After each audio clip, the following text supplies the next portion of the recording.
Well, welcome back to Inside Personal Growth. This is Greg Boyson, the host of Inside Personal Growth.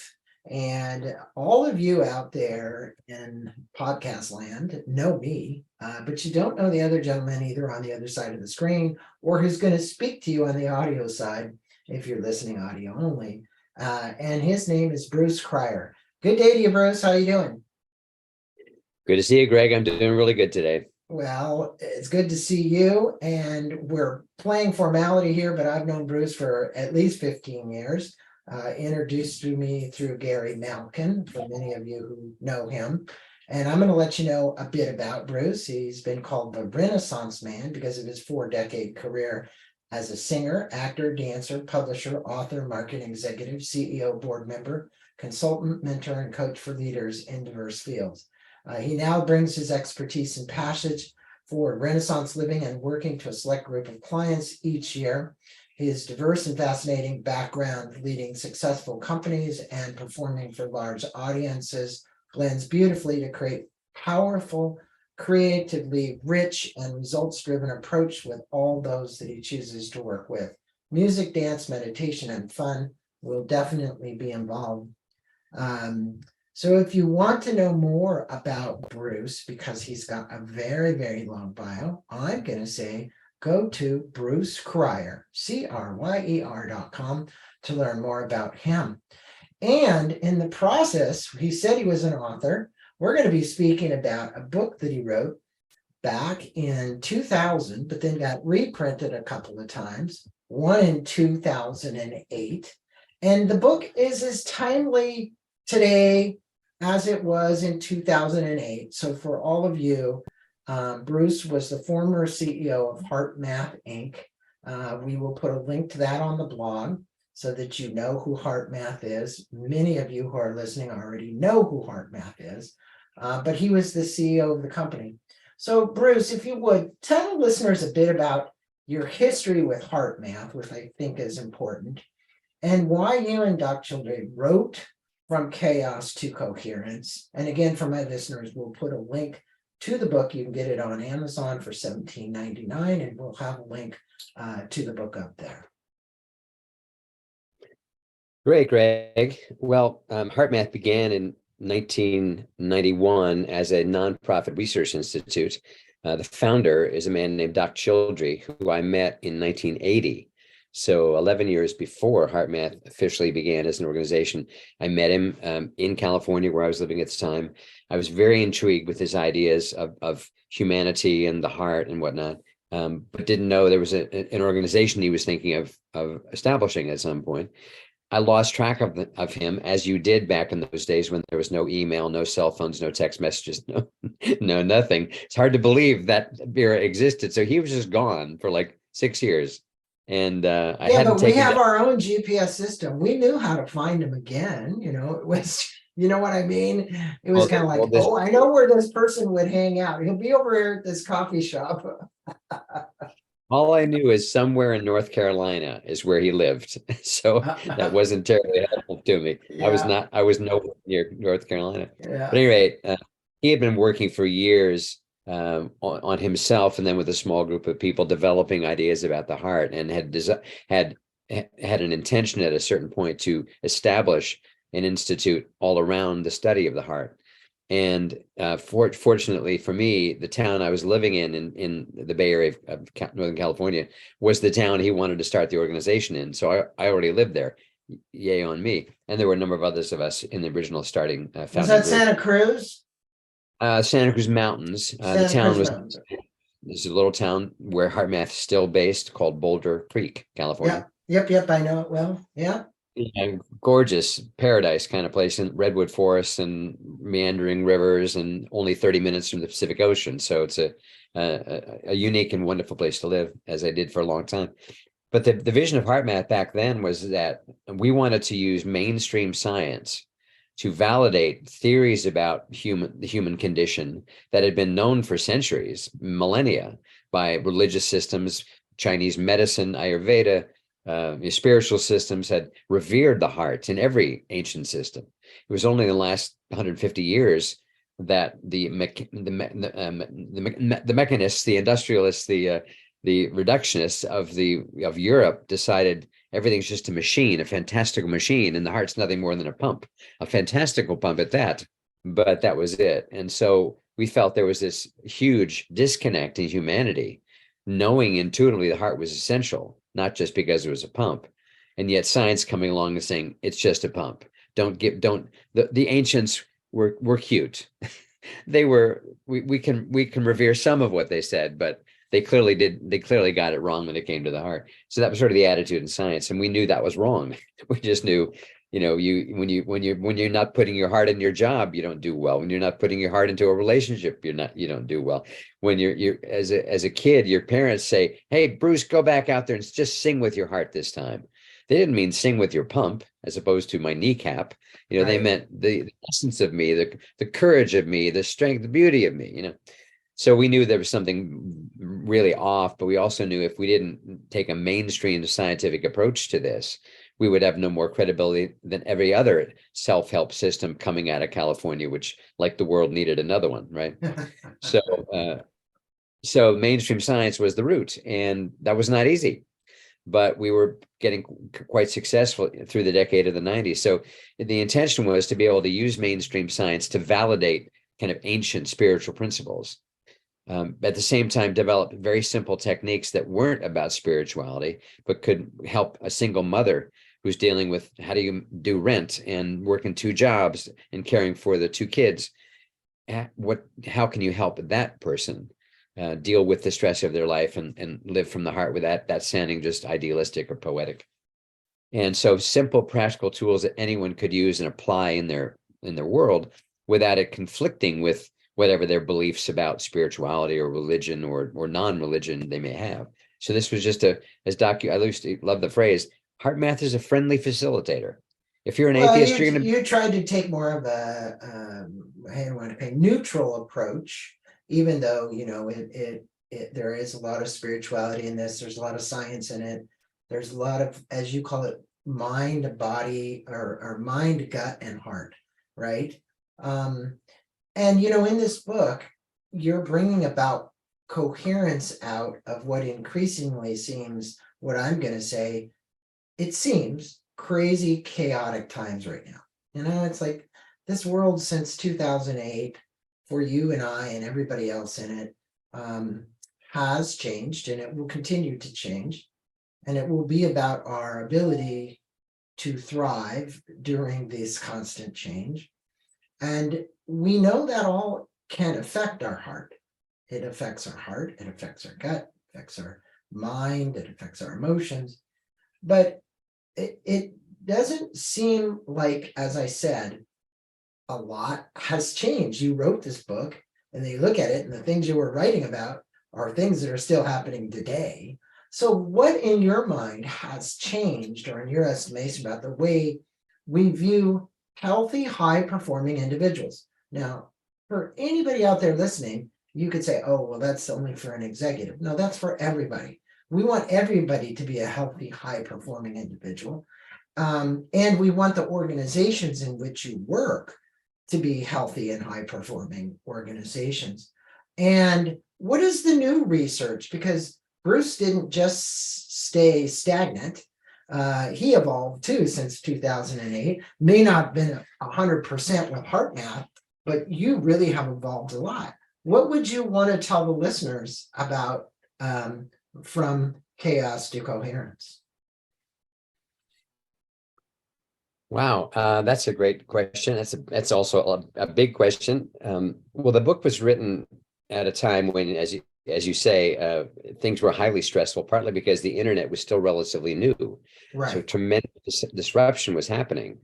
It was only about a year or so after the book was first published that the .com meltdown happened, which meant for those of you really young listening, there had been this explosion of everybody going online, web companies galore being built, and we didn't really know what the business was going to be like. And it was kind of a crazy period, but things were exploding and expanding in ways you couldn't have predicted. Suddenly, email was a regular thing, let alone having a website. Well, what do you mean you don't have a website? What are you talking about? Of course, you have to have a website. 10 years earlier, you never even heard of the term website. And so things were rapidly changing. And it was around that same time that the World Health Organization declared that stress had become a global epidemic, and that was in 1991. A global epidemic. It was so out of control that we started learning words like karoshi, which meant death by overwork, and stories of Japanese middle level managers or workers literally dying at their desk. They couldn't quit. They couldn't go home until the boss went home. If the boss didn't go home to midnight, some were actually dying at their desk, and it was just like horrific sounding stuff. And then, of course, we went through the 2008, the subprime whole meltdown. That was a whole nother huge inflection point for business. But I think what we see today, which is so interesting, is we now have an entire generation, Gen Zs, who grew up knowing the world of a smartphone, grew up with apps, grew up with social media as the way that they did business. And I think one of the biggest changes now, not just about Gen Z, but about how our lifestyle has changed. Now, of course, I'm on meetings on Zoom way, way, way more often than I am meeting in person. The number of times I've seen people keep their screen off, keep their camera off the entire time. So in that meeting, they can be multitasking. And that wasn't nearly as easy in the old days when you were always in person. You'd get called out like, Greg, can you please put your computer down? We need to stay focused here in the meeting. Well, now we're multitasking all the time, and the attention spans are shorter and shorter and shorter. And so now 12-second video is considered, that's great content. What can you give to me in 12 seconds? And I used to do 2-day, when that book was published, we were doing 2-day retreats on a regular basis.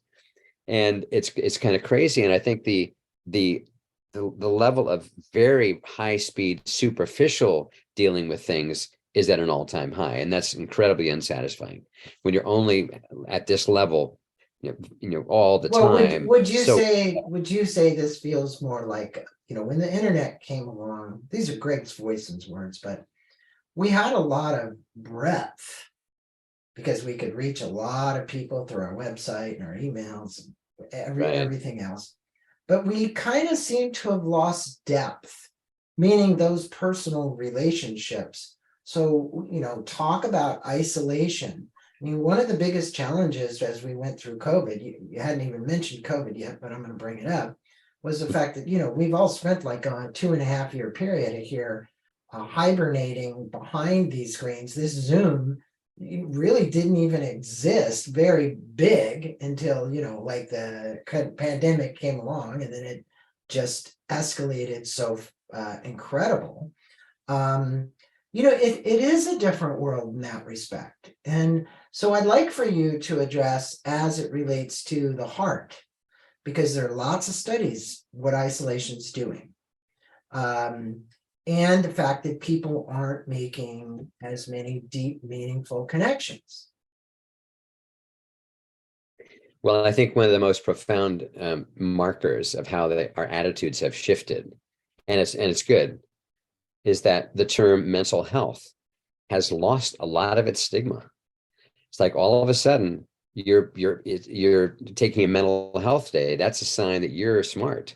All of a sudden, organizations, hospitals, corporations are dealing with mental health not for the people that are extremely like almost suicidal, but for the average person who, thanks to COVID, thanks to the recession and high inflation, thanks to all the climate change, the severity of storms, thanks to wars, thanks to having every day now, let's shoot down something from the sky. Some of the Chinese are sending, like every day we're shooting them down now. Like, what's going on? Are we certain those aren't UFOs? Whatever they are, we're shooting them down on a regular basis. Yeah, we're shooting them down. I'm not sure which is worse, a UFO or a Chinese spy balloon. Yeah. Even the term, a Chinese spy balloon, it sounds kind of like a cartoon. Yes, Chinese it does. spy Yeah, it does sound that way. balloon. But at the essence of all this, because it does seem chaotic to so many people who maybe the coping mechanisms within inside them have not developed. It's not like they intentionally retarded, but they had no way to really kind of figure it out and navigate. And so, we talk about this, these gaps between the classes, the uneducated or less educated, the very well educated. What in your framework do you believe could be done to close that gap and to close this divisive gap that exists not only politically, but racially. I didn't really think, of course, I'm sitting out here in California in kind of a bubble sometimes, that this racial division was so massive. And it still seems to be a real challenge. That's for sure. And I think with every new case too often it's an innocent or an unarmed Black man being mowed down by police. And that type of thing has happened so many times. Arrested for being Black, that expression which every Black child has heard, because they know that is absolutely possible, that you could be walking down the street, you could be driving your car with nothing going on and arrested for being Black, Right. And so I think all these cases have reminded us just how deep-seated so much of these habits and attitudes really are. And I mean, I feel like I grew up in a very progressive home. My father was a liberal Republican at a time such a thing actually existed. Yeah. And he was socially very progressive, but economically conservative. So he was all for government restraint and fiscal restraint, but he was about all people. We're all family here, not just whites. So I grew up in believing that and aspiring to be an example of that in my life. And yet from time to time, I still find myself, if I see a young Black guy in a hood, kind of walking a certain way, like a little bit scared, like automatically assuming he's out to get me, instead of he may have lost his grandmother and his hood's up because he's grieving. I mean, you don't know. You have no idea. So I think we all, even those of us raised believing we were not like all the other racists, we have habits, we have underlying beliefs that can kind of rear their head from time to time too. So I think it's a big issue. At the core of the HeartMath work, and something that, as you mentioned, I did leave as CEO back in 2011, and have always stayed connected. And I teach about it all the time, and I'm interviewed about it all the time, as I am again today. But at the core of HeartMath is this belief that love is the most important force in the universe. And we just wanted to try to prove that out scientifically, so we didn't just sound like somebody on their little soapbox in Central Park. Here there's this grounded knowledge about why this is true.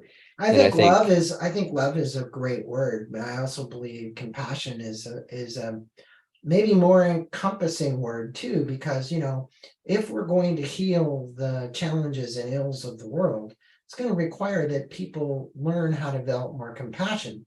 And I think HeartMath actually gives us a way to do that. And you mentioned that our knowledge of human intelligence continues to deepen. The fact that intelligence is distributed throughout the human system. Now, here's where this kind of shifts for my listeners. And that the heart is the intelligent system profoundly affecting the brain processes. Now, okay, you're saying it reverse to what many people believe. Many people believe that it's the brain that's affecting the heart, not the heart that's affecting the brain.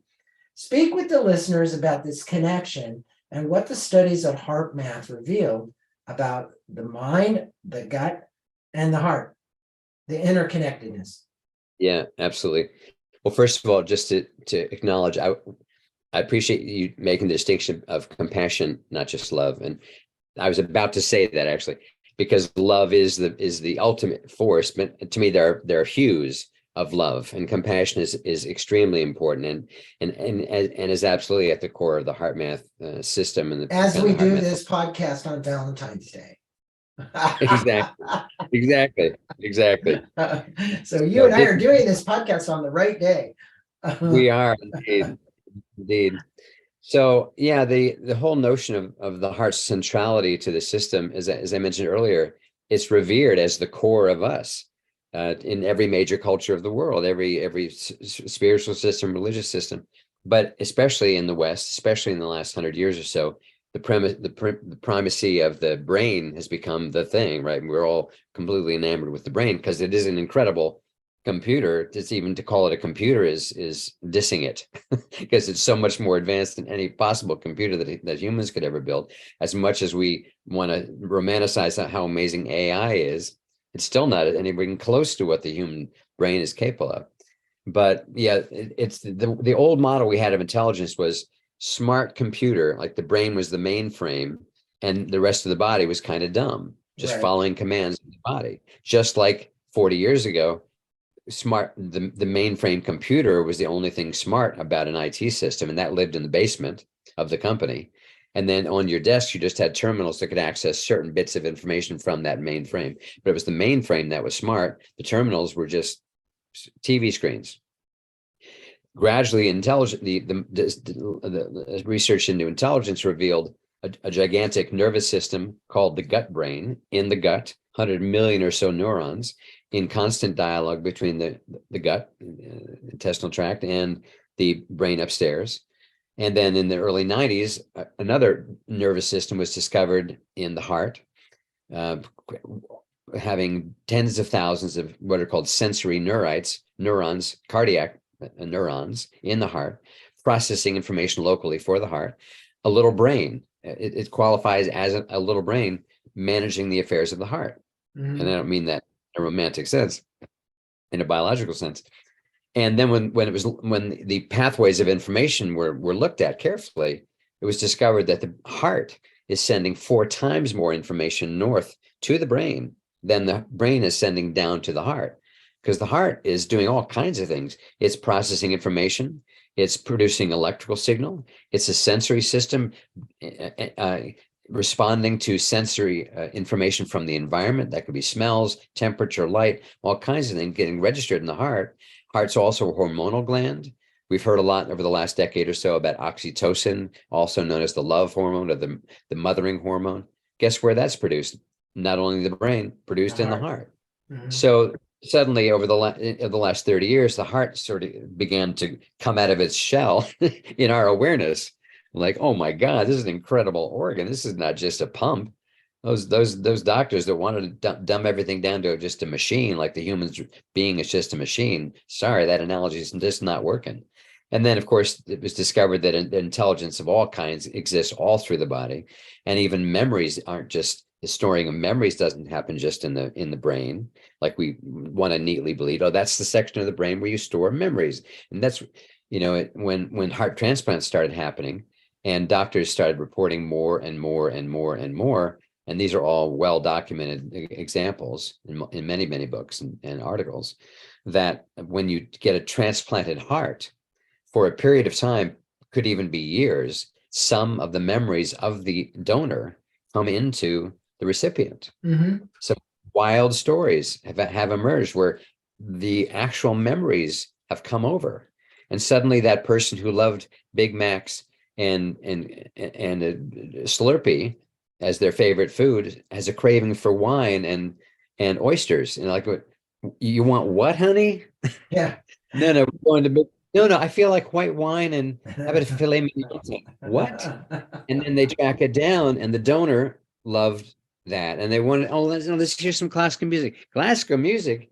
What about Johnny Cash? That's what we Rock and listen to. roll. Yeah. What Well, happened? it all makes sense because this web of cells and intelligence that are part of our body are all interrelated. And you referred to it Yeah, at HeartMath as the inner quality management. I wanted to kind of make sure we speak about that. And it comes down to this inner quality that you would have. What would you, or can you address these 4 interdependent and integrated dynamic, what you referred at HeartMath to IQM, and why it's the cornerstone for this, what you referred to in the book again as internal self-management, right? Because look, we perceive things through our eyes and our retina, we feel things, we taste things, we take these in through all these various senses, and the sensory can be an overload when we get stressed, right? And we don't know how to, like, maybe deal with it. I know that there are days that I get there, like I'm like, oh my God, one more thing. I don't really need one more thing. So I encourage you to share with our listeners this inner quality management and the four dynamics. Yeah, sure. Well, it's something that we've used a lot for many years now, is in working with organizations who are intent to, become more profitable, and intent to give new tools to their employees to work more efficiently and work more effectively. And more, that has also meant you can't ignore the health of the individual employee. This is where COVID's done us a big favor. Like I said earlier, mental health has come out of the dungeon. It's not just a term for the people who can't hack it. This is now everybody. This is now major Olympic athletes saying, I can't compete in the Olympics and I'm stepping down from my mental health. World champion tennis players saying the same, actors saying the same, acknowledging I'm overloaded. I can't go on like this. I have to stop and take care of myself. And luckily, that has seeped into corporations and realizing, well, we all went through COVID together, all 8 billion of us. So it's no wonder that a lot of us would be feeling pretty freaking overwhelmed. And some of us are excited to be going back in the office and not a lot, and others are not. That's overwhelming. And now I got to go back. Now I got to commute every day on top of everything else. So this overwhelm is significant. And so we've always believed that for any organization to get healthier long term, you have to focus on the individual health of the individual. And the individual coherence, the term HeartMath has loved and has used for almost 30 years now.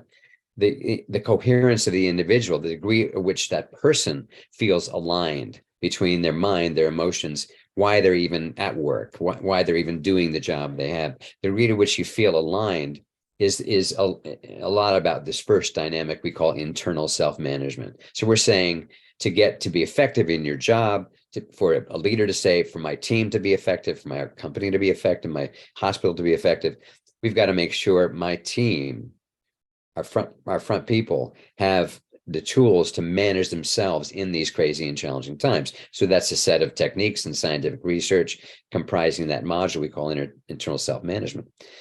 In every dynamic of life today, communication is more challenging than ever.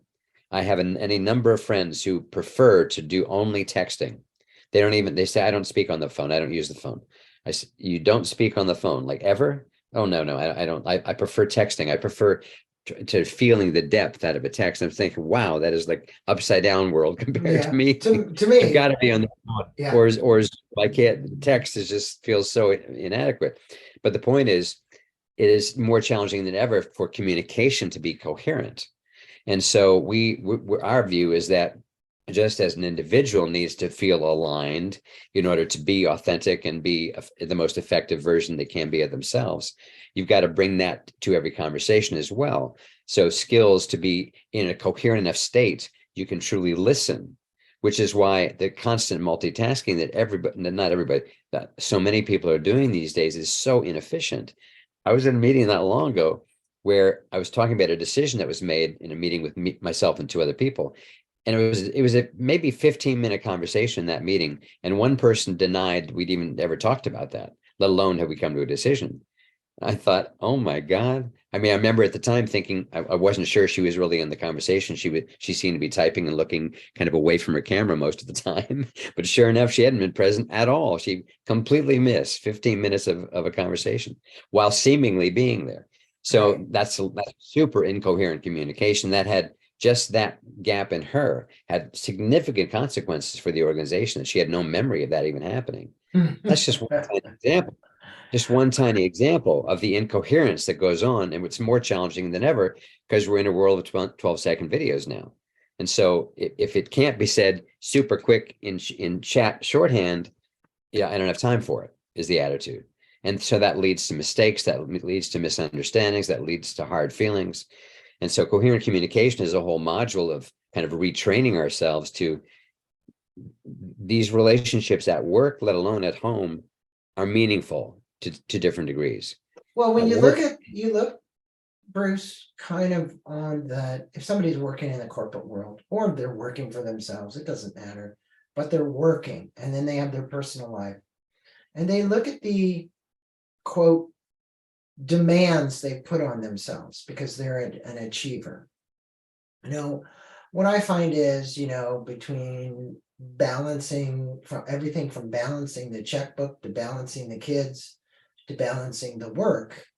The reason I use three balancings in that is because the body itself, this mind, body, spirit, wants to seek more homeostasis. I find more people who are out of balance. We used to call it work-life balance, right? Wasn't that long ago. Now it's not really being referred to as much as work-life balance. There's a new term today. It's like get in touch with your your emotions. What would you say? Because you state putting the emphasis on learning how to deal effectively with workplace and personal problems will create more coherence in the individual. Okay. You state that coherence is efficiency in action. I agree.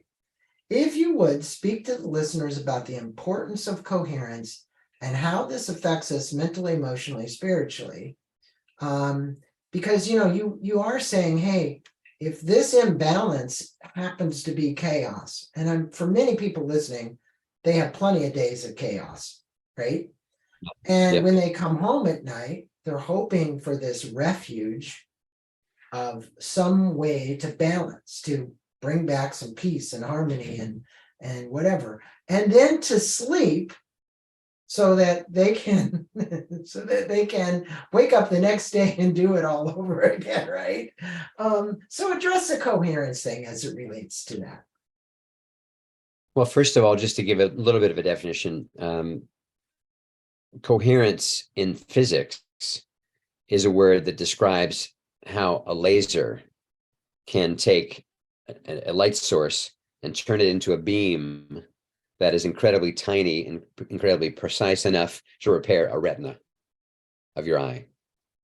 So that's coherent light. So the light that emits from a laser, the particles and waves are completely coherent. They're completely lined up. There's nothing distracted. There's nothing disrupted or disordered about that light source. So it's incredibly focused. A regular light, like there's a light, illuminating me and in the room, all of these are considered incoherent light. So if physicists would look at the light itself, it comes out and it's kind of bouncing into each other. It's not focused. It does exactly what it's supposed to do, which is not to try to repair retinas, just illuminate the room. That's fine. That's Right. your job. Just illuminate the room. To be a retina repairer, that's a whole nother qualification. That's a lot of extra years and a lot of extra ability to focus.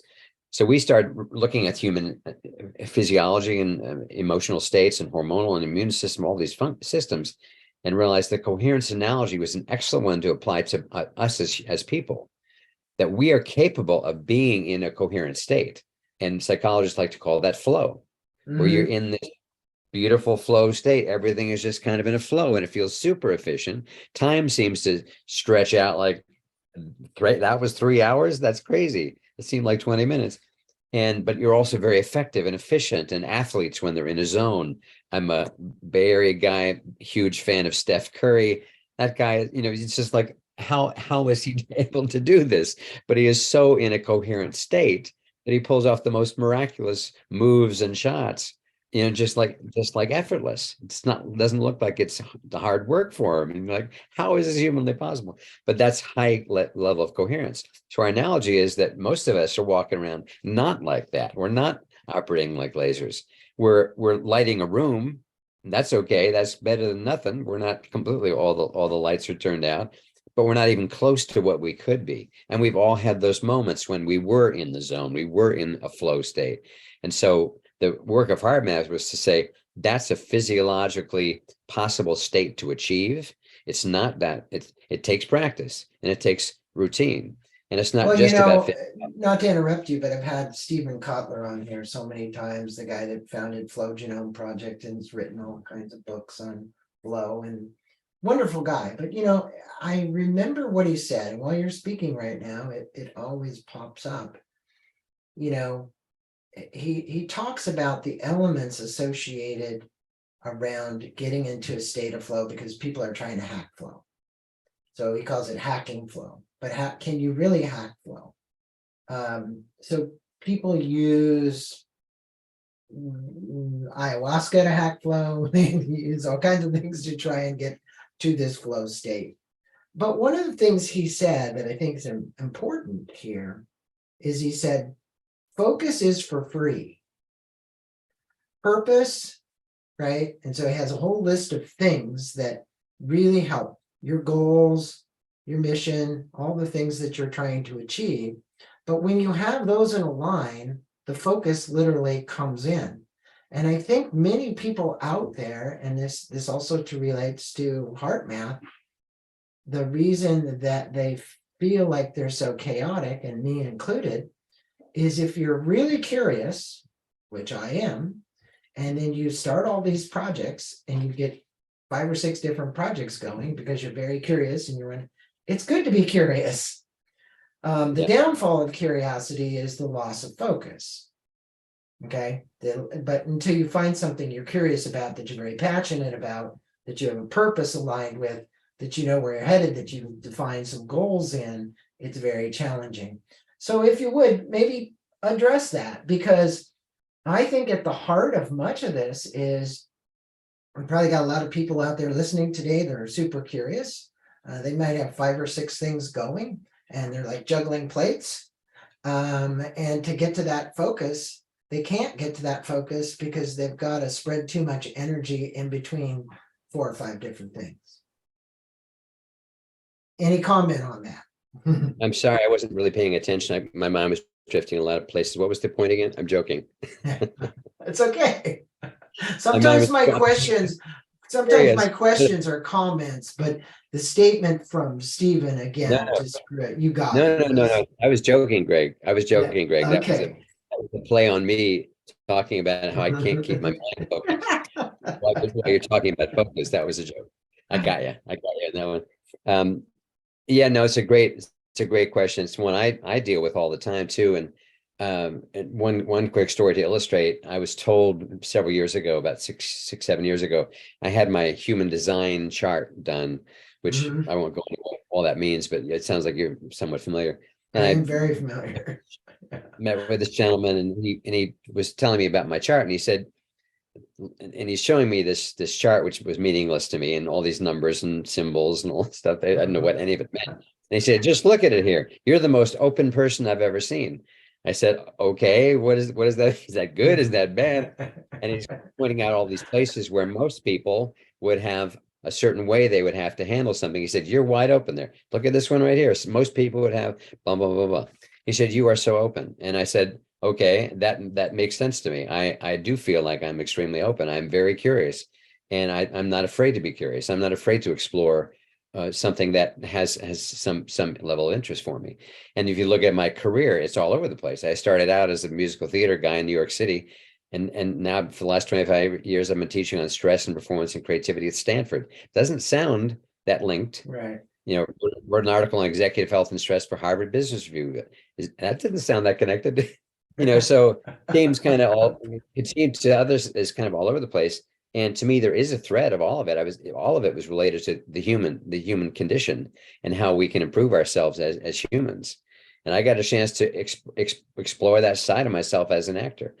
But I think a challenge today for people who are genuinely curious is to not just let that turn into mind fascination with, as our friend Gary often refers to as, the next shiny object. You know, only having interest long enough with something until the next shiny object comes along. Oh, let's check this one out over here. So the downside of what you're talking about is a dilettantism that just can't ever land on one thing. But I think it's very important, as I've grown spiritually, as I've just gone through more and more life, the importance of being open. That doesn't mean just buying everything either, but it means receiving information from all kinds of sources, including weird ones that you can't explain. Like, where did that thought come from? And being open to, maybe there's truth in that. Maybe that voice, I don't hear voices. Maybe that voice that I heard had something I really need to pay attention to. But guided with that is, because of the nature of our society of kind of tossing us around, and we get lost in scrolling on Instagram or lost on TikTok. I don't use TikTok, or lost in doing whatever, that if we don't have a core of some kind of daily practices, rituals that are anchoring us back to just us without trying to do anything, but just us, the being that is trying to grow and evolve. I am a curious person. I will always be that way. That's going to help keep me young. Yeah. I am Yeah. a playful person. I'm always going to be that way. That's going to keep me young. But if I don't meditate in the morning, if I don't do practices to quieten that part of me that can get pulled into this and pulled into that, and thinking, man, for your age, you're awfully cool with today's culture. I say, yeah, because I'm curious. And there's a lot of good stuff out there. There's a lot of BS too, of course, but I stay curious. Yeah. So, but the curiosity and all that energy without a core to help sort it out and help get the guidance of, well, what of all these possibilities makes the most sense for me at this stage of my life. Well, And that's what I think meditation, yoga, gratefulness practice, there's a lot of things you can do, but all of those are grounding practices to keep Bruce and Greg where they need to be. I find a lot of similarities and who we are as individuals. exactly. And part of the book addresses this freeze frame technique, and it was developed while at HeartMath. Tell the listeners what it is, and give us an example of how it can be used daily to help us control stressful issues in our life. Because the listeners right now have been hearing us talk. They're still dealing with their shit, and they're saying, well, if you have something for me to ground, give me something that will ground me. And I guess free frame would be it, right? Yeah, freeze frame, as the name implies, is a stopping of the action. So part of the idea we realized in trying to help people deal with stress is the problem with stress is the reaction you're having to it. The stressor could stress you out, might not stress somebody else out. The issue is your reaction to it. So with the idea of freeze frame, our belief was, if you can stop yourself enough to recognize what you're feeling right now, like, I'm pissed off right now, I'm super freaked out right now, I'm really worried right now. Acknowledge the stress, recognize the stressful feeling, and then take some action. Like, imagine you could stop it and just pause it, and then step back, and then you take some breaths. And with the HeartMath practice, it's always breathing as though you could breathe through your heart. And we'd found out through our research that around a 10-second rhythm, around 5 seconds as you breathe in, and around 5 seconds as you breathe out, is an optimal rhythm for your body. Your body loves that rhythm. It's really comfortable. If you're older, that may be a little too slow. 4 and 4 is fine. 3 and 3 is fine. But the idea is to regulate your breath. So you're drawing it in through the heart and then letting it go out through the heart. And this action of just stopping and starting to breathe has started to already sort of neutralize what the reaction that you just had. And then, so our view is you got to kind of stop. You got to take some action here. You got to have enough awareness in the moment, or even if it's after the fact, to stop the reaction, pause, breathe through the heart, and then try to find any positive feeling: gratitude, compassion, fun, joy, peacefulness, anyone, which can shift your state even more so out of the reaction. And then from that standpoint, this all happens pretty quickly as you practice this. This is not a drawn out 5-minute process or something. Right. Then you allow your mind to kind of scan, well, what are some options here? Oh, I need to talk to this person. We need to have an actual conversation, not because we're just screaming at each other right now. Or what? Wow, I'm doing something that keeps irritating this other person. I need to look at myself right now. I need to, so the process of, first of all, recognizing the stressful feeling you're having, and being honest about what are you feeling right now? I'm feeling, this is very unfair. I'm feeling very irritated. Then saying, okay, breathe right now, breathe. Oh, and by the way, part of the HeartMath research is, in that moment that you're feeling a stress reaction, a research study in the early 90s that somebody else did, not even HeartMath, showed that reaction is biochemically produces a chain reaction of 1,400 biochemical events just from that initial moment of, oh, I'm pissed off, I'm worried, I'm freaked, whatever it is. So that's what you're stopping. You're Well, saying, and I I got, also know that, as a result of us getting in that state of anger, frustration, rage, we do stupid things, right? We can do stupid things. We'll say things, we may act inappropriately, we may do all kinds of things, which could have some long-term lasting effects on us as individuals. And I think the freeze frame technique, and for all of you, definitely look it up. Just type it in Google, you're going to find it. You can also reference it in this book. The technique is outlined. Bruce just outlined it really well. It's more than just taking a deep breath, as Bruce is explaining, because it's also repositioning yourself as to how you could respond or take some action, right? And that's one of the keys here. But again, from chaos to coherence, the coherence is really going to be brought about by you taking these actions with freeze frame and other tools you can use, whether it's meditation or yoga or freeze frame or heart rate variability, looking at it on your phone, whatever, so that you can actually measure what's going on and really determine what you're doing to yourself. I remember going way back, I was having anxiety attacks that were very debilitating, and I ended up going to Scripps Clinic in La Jolla, and they put electrodes on my head. And I always thought it was something outside myself that was causing it, until I actually saw the brain waves being measured about what I was doing to myself. And I think what this allows you to do is take a deep look at what you're doing to yourself. Nobody outside of you did this. The person who created the angry remark, it was your reaction to that angry remark that got you upset. You have to let go of that.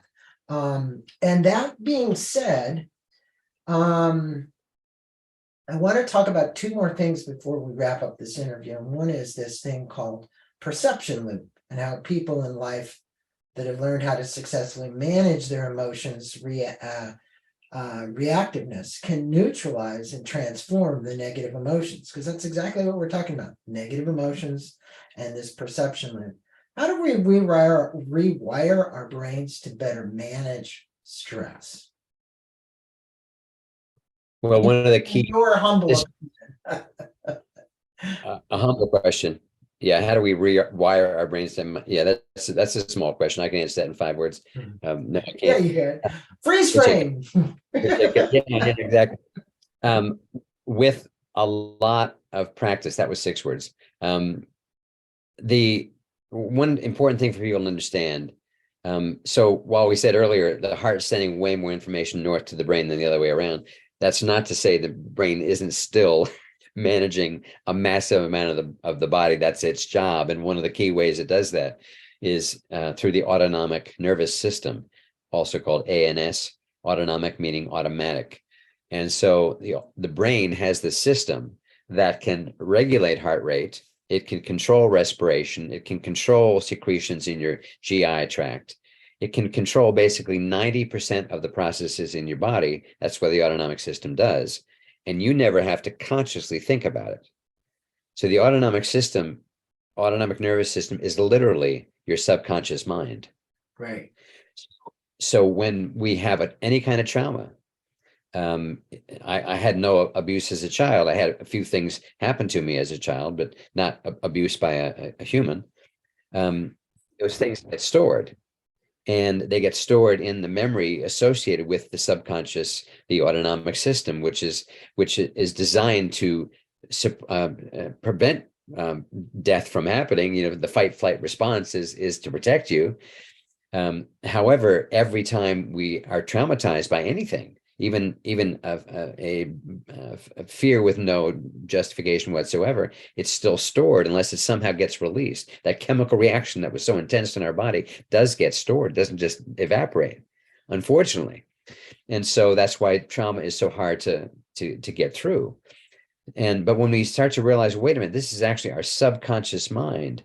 So that's still the mind. And so we have to build new circuitry. This is the work of HeartMath, but also people like Dr. Joe Dispenza, that we have to build kind of the positive neural circuitry of enough positive experiences of gratitude, of appreciation, of joy to help counteract the negative loop, the perception loop that it's easy to get stuck in. Because if we just have something that vaguely reminds us of that trauma that happened 5 or 10 or 15 years ago, there we go, getting triggered again. There's the 1400 biochemical responses again. Our body is being flooded in the biochemistry of fight, flight. This is a danger to my existence, even though it was an email only. Right. But we're then living with the consequences of that, and that colors our reaction to the next event that happens, and we bring that into the next meeting that we're about to have, and then something happens in the meeting and we're extra angry because we never dealt with the thing that happened in the phone call before the meeting. And so it becomes this loop where we stay stuck feeling victimized by that guy and her and my father, oh my God, so all these things keeping us locked over there in that negative cycle. Well, and it escalates. In order to get out of that, you need to have a way of stopping that picture. That's what freeze frame is designed to do. So we can start to build the new habits, the new circuitry of hopefulness, of being grateful for all the good things you do have in your life, in spite of that one awful person who is the bane of your existence. Yeah, you have a tendency, and I know I've done this, everybody out there listening has done it. You start to focus on one small little thing that can escalate into something very large, because it now is dominating your whole system, because you have a belief that it's not right, or something is, you can't justify it because your systems don't know how to justify it. It's kind of the best way I would say that. And you allow that to manifest itself into a chaos, not coherence, chaos. Because if you address it, and you address it correctly through coherence with focus, and get it resolved and get it out of the way, it doesn't dominate the mind for more and more stress. And I think that's what when you look at this book, this is what you do. Look, let's wrap up the interview, leave the listeners with some words and tips of wisdom and advice from you, from chaos to coherence. What could they immediately apply to their lives to make this journey that you and I have been talking about, from chaos to coherence? I don't want to use the word simpler, but make it a learning experience that can be repeated over and over and over again, so that they don't have to go down what I want to call the challenging path. We've already got enough challenges in our lives. So what 3 tips would you give our listeners as we wrap up this interview? Sure. Thank you for that question. Well, first of all, I would come back to that brief technique that we did earlier, that the simple practice of bringing one's attention to the area of your heart and just breathing. That can happen during a phone call. That can happen in the 5 minutes before you're about to start your next meeting. That can happen when you step outside and, oh my God, feel that sunshine. And instead of just sitting there, breathe in and out for 5 seconds each way. Research determined that rhythm, it's called respiratory sinus arrhythmia, is optimal for the human system. It's not just something HeartMath arbitrarily said, oh, why don't you try 5 seconds in, 5 seconds out? Kind of works for us. This is based on human physiology. So that practice of bringing the attention to the heart and then breathing gently in and out through the heart is very calming. And it can dissipate those 1400 biochemicals quite a lot. Like, people just do that and walk back inside like, wow, I feel a whole lot better. Now, that hasn't solved the fact that you're still a reactive person, reacting maybe too much, but it's starting to build new circuitry. I can take charge of this. I don't have to be victimized by the events of my day. So that's number one. The HeartMath calls it heart-focused breathing. Just bring the attention there, try to hold the attention there.